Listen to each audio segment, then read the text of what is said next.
वारीचा घेतला पावलांनी आम्हा वाळवंटी तुझी सावली गळा भेट घेण्या भीमेची निघाली तुझ्या नाम घोषात इंद्रायणी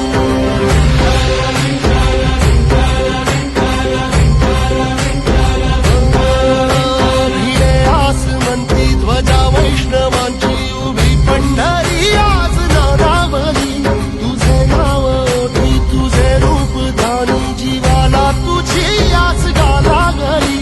जगी बाप साऱ्या जगाचा परिपूर्ण